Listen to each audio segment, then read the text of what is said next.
आचार्य जी online हमारे साथ जुड़े हुए हैं नमन ज्योति। उनका प्रश्न है, अंग्रेजी में अनुवाद करके पढ़ रहा हूँ आचार्य जी। सर, मैं आपके साथ एकदम खुलकर बात करना चाहता हूँ। मैं आपको सुनने के साथ साथ कई ऐसे व्यक्तियों को भी YouTube पर बहुत सुनता हूँ जिनकी आप आलोचना करते हैं। मैं उनसे बहुत प्रभावित हूँ और वो मुझे इंस्पायर्ड फील करवाते हैं। हाल फिलहाल में ही एक वीडियो मैंने देखा जिसको देखने के बाद अब दोनों ही व्यक्तियों को, आपको और उनको, सुनना मेरे लिए थोड़ा सा कठिन हो गया है, क्योंकि ये आपके द्वारा कही गई एक बात जिसको मैं जीवन में उतार चुका था उसके एकदम विरुद्ध जा रही है। वो उन्होंने फिर एक कोटेशन लिखा है, for me life is not about what you do, it is all about how you do it. तो ये कह रहे हैं कि ये जो बात मैंने उन व्यक्ति की सुनी है, इसको सुनने के बाद अब जो बात आपसे सीखी थी कि आप क्या कर रहे हो उस पर ध्यान दो, किस केंद्र से कर रहे हो उस बात पे भी ध्यान दो। ठीक, ये तो इसमें कोई बहुत जटिल बात भी नहीं है। जो भी लोग कर्म को, कर्ता को, कर्मयोग को थोड़ा भी समझते हैं, उनके लिए तो ये मामला स्पष्ट ही होगा।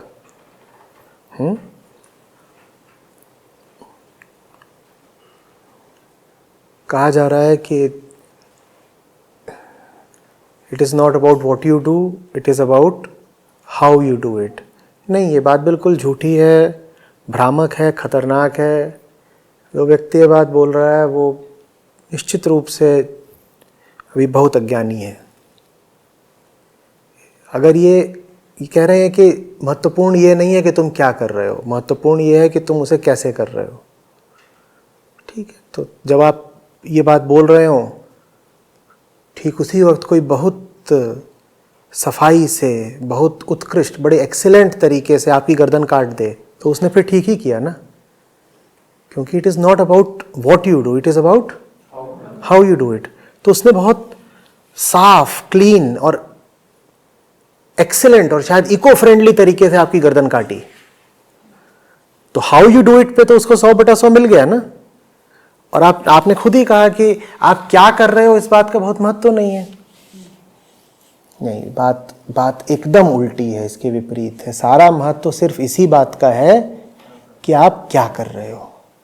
और अच्छे से समझ लीजिएगा कि आप क्या कर रहे हो, अगर ये ठीक है तो उसे कैसे करना है इसकी तमीज अपने आप आ जाती है।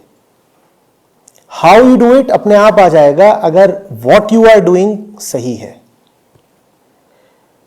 और अगर वॉट यू आर डूइंग गलत है तो how you are doing perfect भी हो तो कोई फर्क नहीं पड़ता, बल्कि और खतरनाक हो जाती है बात। तो ये मुद्दा तो कहीं से भी पेचीदा नहीं है, बात एकदम साफ है, इसमें मेरे बोलने को ज़्यादा नहीं है। किसी को इसमें कोई संदेह लग रहा हो तो बताइए। प्रणाम आचार्य जी, मैं इसी बारे में पूछना चाहती हूँ कि योग कर्मसु कौशलम होता है, तो उसमें भी हमें यही ध्यान रखना होगा। बिल्कुल, और सिर्फ 3 शब्द किसी श्लोक के मत उठा लिया करिए। देखिए, बहुत खतरनाक बात है, योग कर्मसु कौशलम।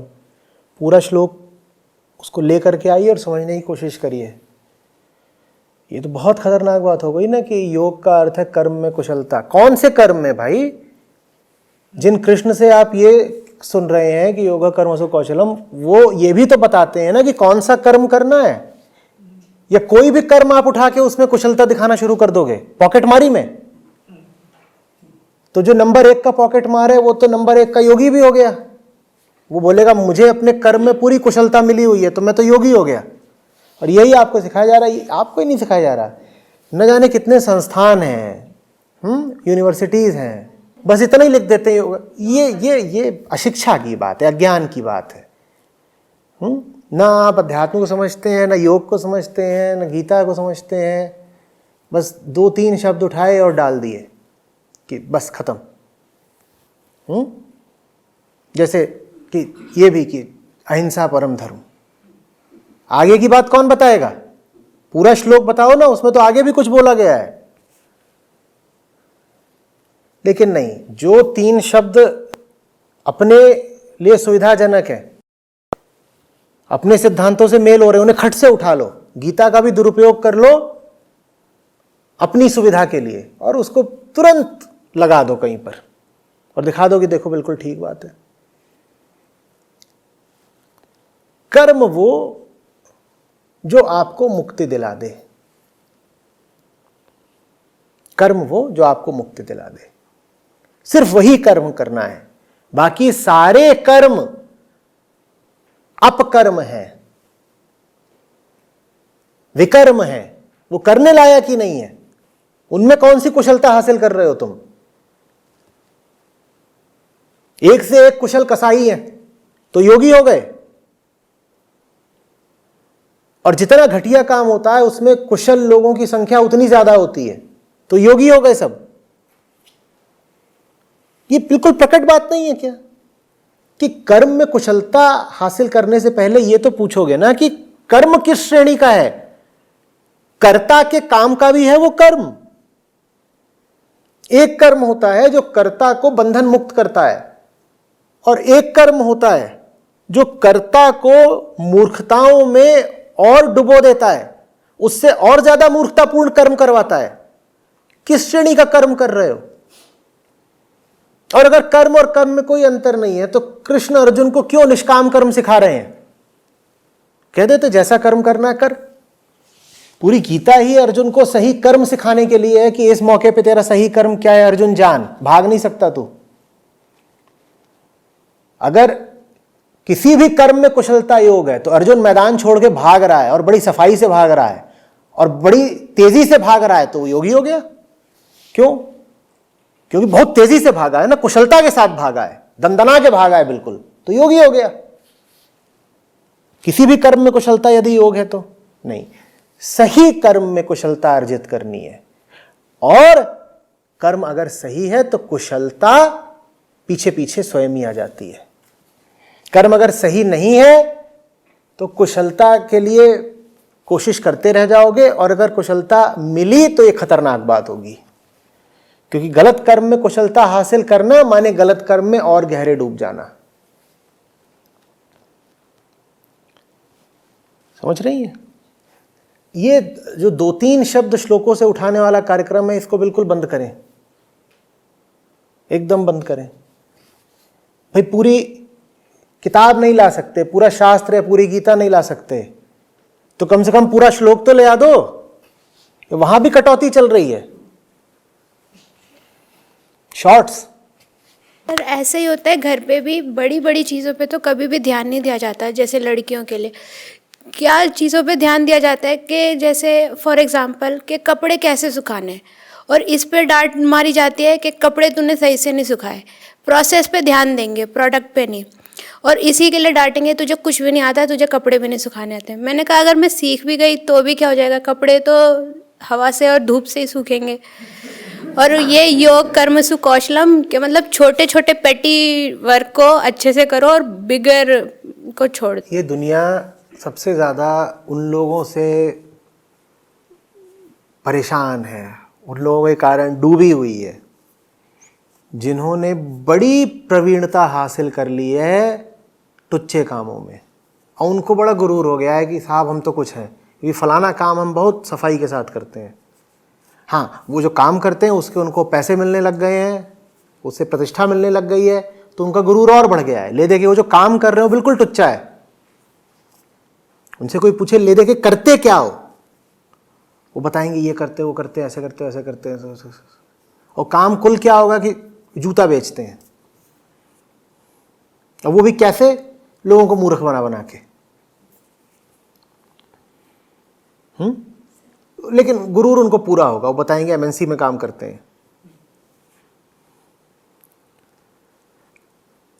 यही बात गृहिणियों पर भी लागू होती है, उनको बड़ा गुरूर रहता है, ये देखो मैं ये बहुत अच्छा करती हूँ। आप हम बिल्कुल गोल बनाते हैं, ऐसे करते हैं वैसे करते हैं। जब लॉकडाउन और उसके बाद का समय चल रहा था, यहाँ पे हम लोग खाना खुद ही बनाते थे। अब हम जैसे हमारा खाना भी वैसे ही। तो वो बने, उसमें षटकोण पराठा निकला एक दिन 2.5 किलो का। वो दिन मुझे याद है, ऊपर आधी रात को टीवी पर हमारा ही पूरा ब्रॉडकास्ट आ रहा था, कार्यक्रम चल रहा था, और नीचे मैं पराठे बना रहा था, और वो 2.5 किलो का बना पराठा। तो बड़ा मज़ा आया, तो उसकी फ़ोटो डाल दी कहीं पर सोशल मीडिया पर। तो उसमें जितनी मम्मियाँ आंटियाँ हैं सब, हाँ ये मत खाओ, हाँ ये क्या बना दिया, कैसे हो, बड़े अनाड़ी हो। क्या हो रहा है? यही बहुत बड़ी बात है कि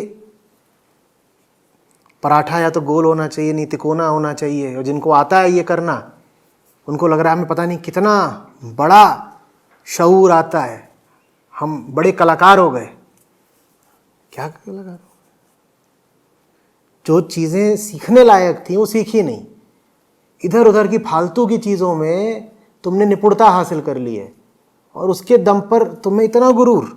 और गुरूर चलो तुम्हारी अपनी बात है उसका, लेकिन जो दुष्परिणाम है ये कि असली चीज़ को पाने की तरफ या सीखने की तरफ तुम्हारा रुझान शून्य हो गया है। क्योंकि तुम कह रहे हो असली चीज़ तो हमने पहले ही सीख ली। क्या सीख ली? हमारी रोटी बिल्कुल गोल बनती है। अरे रोटी गोल नहीं बनेगी, ऐसी वैसी भी बन जाएगी तो क्या फ़र्क पड़ जाएगा? कपड़े अगर नहीं ठीक से तय हैं, नहीं ठीक से प्रेस हैं, तो कुछ बहुत नहीं बिगड़ जाना।